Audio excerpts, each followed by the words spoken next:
सैलाबी मौसम, मुसीबत में जान।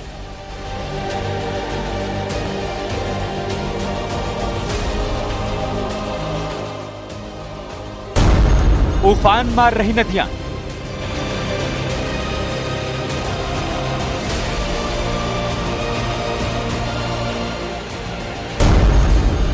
समंदर बने तालाब, मूसलाधार बारिश, बेहिसाब बर्बादी, दरक रहे पहाड़, खिसक रही जमीन,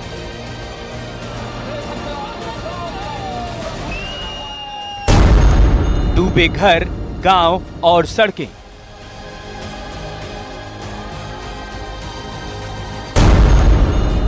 तालाब में तब्दील थाने और दफ्तर,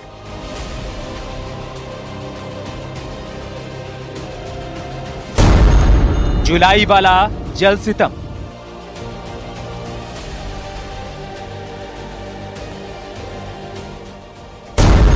जल जंग में उलझी जिंदगी,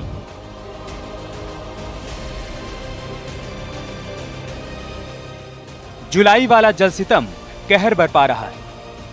काले घने बादलों के साए में जिंदगी की नाव फंसी है। कहीं गांव टापू बन गए हैं, कहीं सड़कें और गलियां झील में तब्दील हो गई। गली गली नाव का चप्पू चल रहा है और इस सैलाब में फंसी है जिंदगी।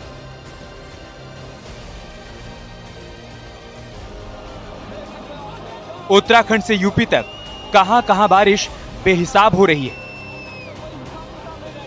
कहां नदियां उफान पर पहुंचकर तबाही का सैलाब ला रही हैं और कहां जिंदगी मदद की गुहार लगा रही है। एक एक तस्वीर दिखाएंगे, बस बने रहिए न्यूज़ 18 के साथ।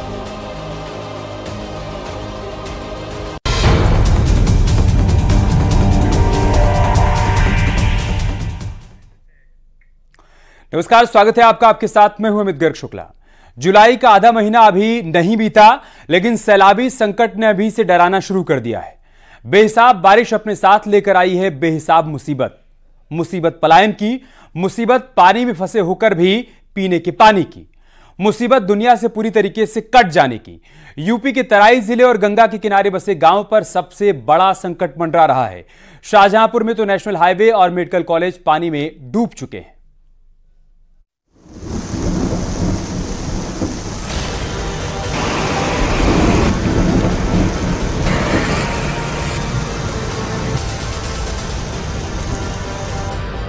जहां भी जिधर भी नजर जाएगी, सैलाब के अलावा कुछ भी नजर नहीं आएगा।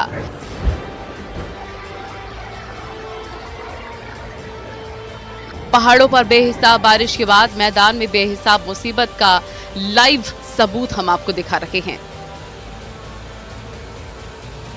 घर, शहर, गांव, गलियां, मोहल्ले, खेत, खलिहान, कुछ भी नहीं बचा जहां पानी का कब्जा ना हो। जल संकट में फंसी जिंदगी त्राहिमाम कर रही है। सबसे ज्यादा भयावह तस्वीर शाहजहांपुर से आई है, जहां पर लखनऊ दिल्ली हाईवे पर सैलाब बह रहा है। हाईवे पर 3 फीट से ज्यादा पानी भरा दिखाई दे रहा है। कहने को तो ये हाईवे है, लेकिन तस्वीर किसी नदी या नहर जैसी नजर आ रही है। अब जरा शहर के अंदर का नजारा देखिए। पानी में तैरकर लोग मंजिल तक पहुंच रहे हैं, क्योंकि सैलाबी सड़क से गुजरने का कोई दूसरा रास्ता नहीं। हालांकि बाढ़ बारिश के बीच राहत का काम भी जारी है। ट्रैक्टर की मदद से खाना और राहत सामग्री बांटी जा रही है। यहाँ गर्रा नदी का जलस्तर खतरे के निशान से 1 मीटर ऊपर है, जिसकी वजह से एक बड़ा इलाका बाढ़ की चपेट में है। मेडिकल कॉलेज में 5 फीट से ज्यादा पानी भरा हुआ है, जिसकी वजह से स्वास्थ्य सेवाएं ठप हो गई हैं। 10-12 इंच पानी कम हुआ है और संभावना है शाम तक हो जाएगा। राहत शिविर भी हमारे चल रहे हैं 11 और तमाम लोग हम लोग रिसीव कराएं। कल परसों बहुत लोग नहीं निकलना चाह रहे थे, लेकिन आज निकलना है तो उनके लिए भी NDRF, SDRF और 10 नावें फर्रुखाबाद से मंगा कर हम लोग निकाल रहे हैं। लोग पूरा राशन पानी, कच्चा खाना, पक्का खाना सब एक्स्ट्रा बनवा के दे रहे हैं। कोई ऐसा नहीं है, हम लोग स्थिति कंट्रोल कर रहे हैं। हालांकि शाहजहांपुर के हालात पर प्रशासन की पूरी नजर है। वित्त मंत्री सुरेश खन्ना बाढ़ प्रभावित इलाकों में जा जाकर हालात का जायजा ले रहे हैं। यानी मदद ऑन द वे है, लेकिन मदद के रास्ते में सैलाबी समंदर रास्ता रोके खड़ा है। बदायूं में भी बाढ़ से हालात कुछ ज्यादा ठीक नहीं हैं। गंगा और रामगंगा नदियों में बाढ़ की स्थिति बनी हुई है, जिसमें इन इलाकों में काफी गांव बाढ़ से प्रभावित हुए हैं। दातागंज इलाके के लगभग 2 दर्जन गांव प्रभावित हैं। गंगा किनारे बसा बेला दांडी में सैकड़ों की संख्या में जानवर बाढ़ में फंस गए हैं, जबकि पूरा इलाका टापू बन चुका है। अब जरा देवरिया का हाल देखिए, जहां घाघरा, सरयू, राप्ती, गंडक सभी नदियां प्रलय लाने को बेताब हैं। पानी खतरे के निशान के करीब पहुंच चुका है और अभी से तराई इलाकों में बाढ़ के हालात बन गए हैं। बाढ़ के खतरे को देखते हुए जिला प्रशासन ने तैयारियां मुकम्मल कर ली हैं। सभी घाटों पर पर्याप्त संख्या में नाव की व्यवस्था की गई है। हालांकि अभी भी कई गांव ऐसे हैं जो नदी के किनारे हैं, वहां बाढ़ के हालात बने हुए हैं।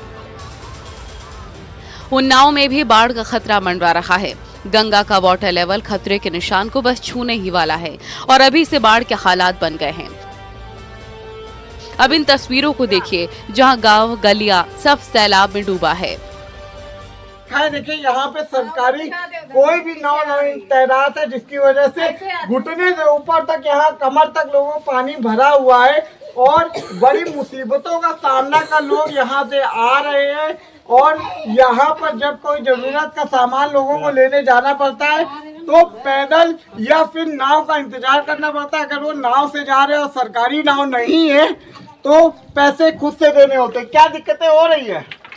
नाव है ही नहीं, हम लोग ऐसे करके आते हैं दुकान सौदा लेने, बच्चे पहले सारा दिन चीज मांगते तो रोज का खाना देकर रोज मार के खिलाते। बांगरमऊ, बीघापुर, सफीपुर के दर्जनों गांव अभी से सैलाब की चपेट में आ गए हैं। हालांकि जिला प्रशासन हालात पर पूरी नजर बनाए हुए है, लेकिन जब भी जल प्रलय आता है तो उसे भला कौन रोक पाता है। अब इस मोहल्ले को ही देख लीजिए। वो जो गंगा से सटे हुए जो रिहायशी घर है उनमें लोगों को पलायन करना पड़ा है, क्योंकि यहाँ पर गंगा का जो जल स्तर है निचले स्तर नीचे और ज्यादा बढ़ा हुआ। जिस जगह पर अभी हमें वहाँ पर लगभग अगर हम बात करें तो अगर चप्पू जो नाव का होता है उसके सहारे अगर हम आपको दिखाना चाहें तो लगभग जो यहाँ पे स्तर है उसको यहाँ पर लगभग 5 फीट के आसपास पानी है।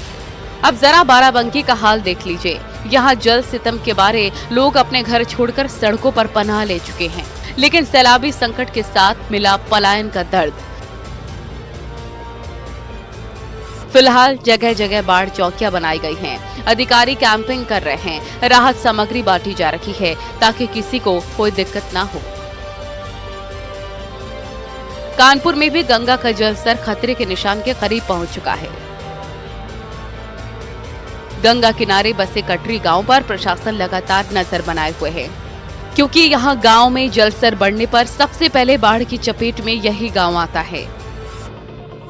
वहीं दूसरी तरफ गंगा में नहाने वालों पर भी पूरी तरीके से प्रतिबंध लगा दिया गया है। हालांकि बच्चे जान जोखिम में डालकर नदी में छलांग लगा रहे हैं। पुलिस प्रशासन ने अपनी कमर कस ली है।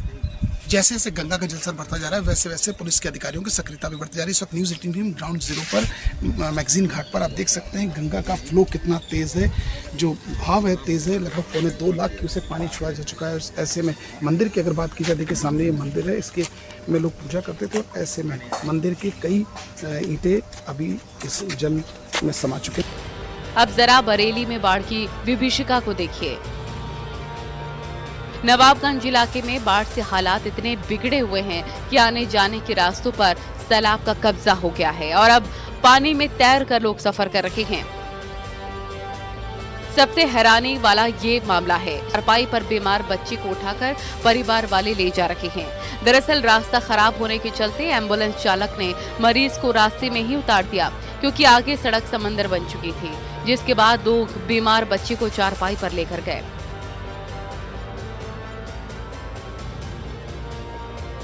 सिद्धार्थनगर में 5 में से 2 नदियां राप्ती और बूढ़ी राप्ती नदी खतरे के निशान से ऊपर बह रही है, जिसकी वजह से करीब 250 गांवों की करीब 1 लाख की आबादी प्रभावित है।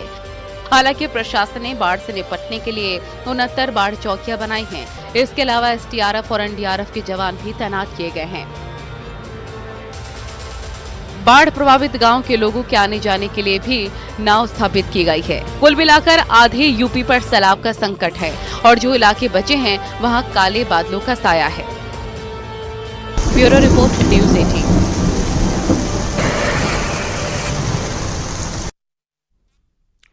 हर साल की तरह उत्तराखंड और हिमाचल प्रदेश में बारिश ने आफत मचा रखी है। इन राज्यों में लगातार हो रही बारिश के कारण जनजीवन बुरी तरीके से ठप हो चुका है। उत्तराखंड से जहां लगातार लैंडस्लाइड की घटनाएं सामने आ रही हैं, तो वहीं नदियां भी अपने रौद्र रूप में दिखाई दे रही हैं।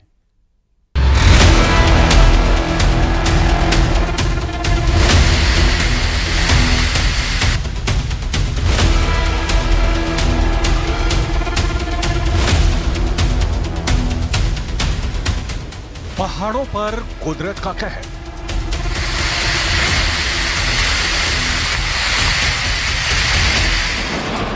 हिल गई धरती, खिसक गई जमीन।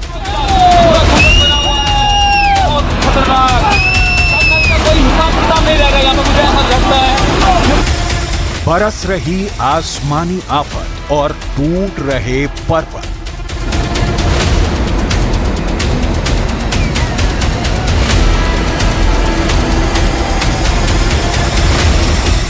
पहाड़ों से मैदान तक सैलाब ही सैलाब।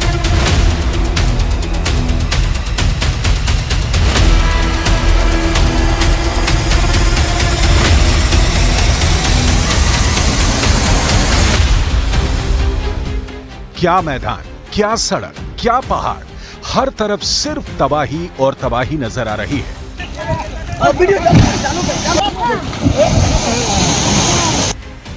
जहां उफनती नदियां मैदानी इलाकों को अपने आगोश में समेटने की जिद पर हैं, तो वहीं दरकते पहाड़ सब कुछ तबाह कर देने पर आतुर हैं। उफनती नदियों के सैलाब की तस्वीर हो या फिर खिसकती जमीन और दरकते पहाड़ों की तस्वीर,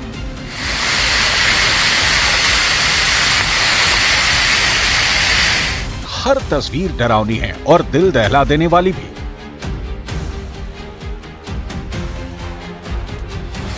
हिमाचल प्रदेश के लाहौल स्पीति से सैलाब की एक ऐसी तस्वीर सामने आई जिसने दिल की धड़कनें बढ़ा दी।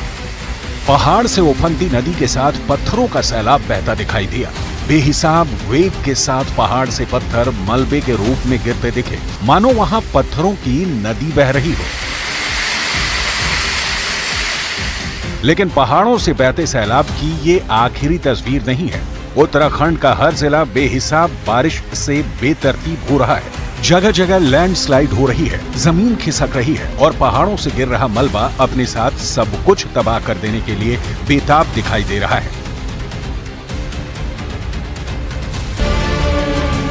उत्तराखंड में भारी लैंडस्लाइड की वजह से अब तक 200 से ज्यादा सड़कें प्रभावित हुई हैं। अकेले बद्रीनाथ धाम जाने वाले रूट पर 22 जगह लैंडस्लाइड की घटना हुई है, जबकि भारी लैंडस्लाइड की वजह से 4 धाम यात्रा को 3 दिनों तक बंद रखना पड़ा।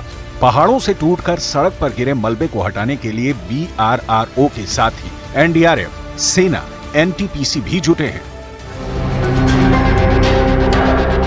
जोशीमठ में 3 दिन पहले हुए लैंडस्लाइड ने तो लोगों की सांसें ही थाम दी थी। 48 घंटे तक हाईवे के दोनों तरफ 5000 से ज्यादा लोग फंसे रहे। बद्रीनाथ हाईवे पर गिरे मलबे को हटाने के लिए पिछले कई दिनों से BRRO के साथ ही NDRF, सेना भी एक्टिव है। तब कहीं जाकर हाईवे के दोनों तरफ फंसे हजारों लोगों के लिए रास्ता निकल पाया है।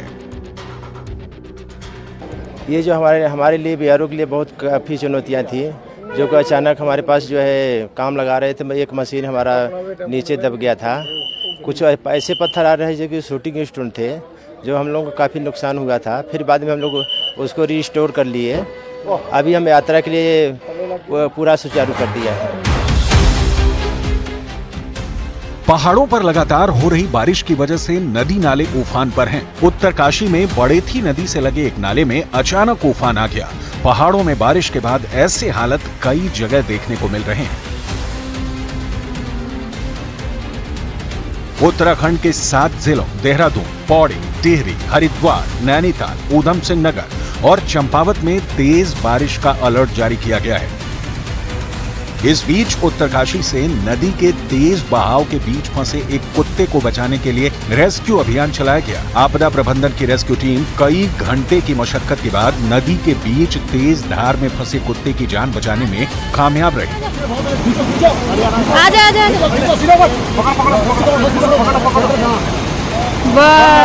बहुत बढ़िया। उत्तराखंड और हिमाचल में बारिश का मौसम लोगों के लिए मुसीबत बन चुका है। इन राज्यों में लगातार हो रही बारिश के कारण लोगों का जीवन बुरी तरह से प्रभावित है। लगातार बारिश की वजह से उफनती नदियां और पहाड़ों के टूटने की घटनाओं की वजह से हर वक्त बड़ा खतरा बना हुआ है।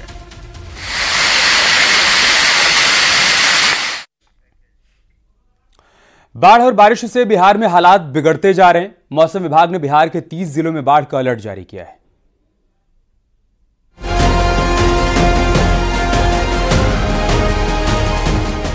बिहार के कई जिले इस वक्त भीषण बाढ़ की चपेट में हैं। गंगा, महानंदा और कोशी में उफान के चलते तटवर्ती इलाकों में जनजीवन पूरी तरह से अस्त व्यस्त हो चुका है। और बिहार के रोहतास जिले से सबसे ज्यादा डरावनी तस्वीरें सामने आई हैं, जहां तुतला भवानी वाटरफॉल में अचानक आए उफान से कई लोगों की जान मुश्किल में आ गई। अचानक हुए तेज बहाव में कई पर्यटक फंस गए, जिसके बाद वन विभाग की रेस्क्यू टीम ने बड़ी मुश्किल से सभी को निकाला। रस्सी के सहारे लोगों का रेस्क्यू किया गया। बिहार में नदियों में आए उफान से बर्बादी की एक और तस्वीर को दिखाते हैं। गंगा, महानंदा और कोशी नदी से घिरे कटिहार के कई इलाकों में इस समय कटाव हो रहा है। कटाव के कारण लोगों की खेतीहर जमीन नदी में समा रही है और खेत के बाद अब लोगों के आशियाने पर भी खतरा मंडराने लगा है। हालात को देखते हुए लोग मजबूरी में पलायन कर रहे हैं। कि कटाव तो आ रहा चला रहा है, हमारा घर के बगल में कट गया, अब घरों जाएगा हमारा। आपदा में मतलब जो है कमाई का जरिया ये बन गया है। इससे हमारे गांव का कोई बचाव नहीं होगा। हमारा गांव दिन प्रतिदिन जो है कटता गया। बिहार के सहरसा में बाढ़ के बीच हैरान कर देने वाला एक नजारा दिखा, जहां सहरसा में बाढ़ के बीच एक नाव पर सवार होकर कुछ शिक्षक स्कूल जाने के लिए निकले थे, लेकिन इस दौरान वो नदी में भटकते रहे और करीब 2 घंटे तक ये शिक्षक नदी में फंसे रहे, जबकि नाव से नदी पार करने में सिर्फ 45 मिनट लगता है। बावजूद इसके ये शिक्षक 2 घंटे पानी में भटकते रहे। बताया गया कि मौसम खराब होने की वजह से नाविक को नदी के किनारे का पता नहीं चल पाया, जिसकी वजह से नाव भटकती रही।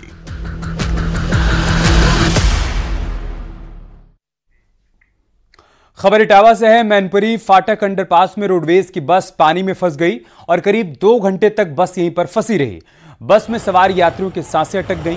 बाद में बस को निकाला गया। बस इटावा से आगरा जा रही थी और इसी दौरान आप देखिए कैसे ये अंडरपास के नीचे फंस गई। बाद में बड़ी मुश्किल से इस बस को वहां से निकाला गया।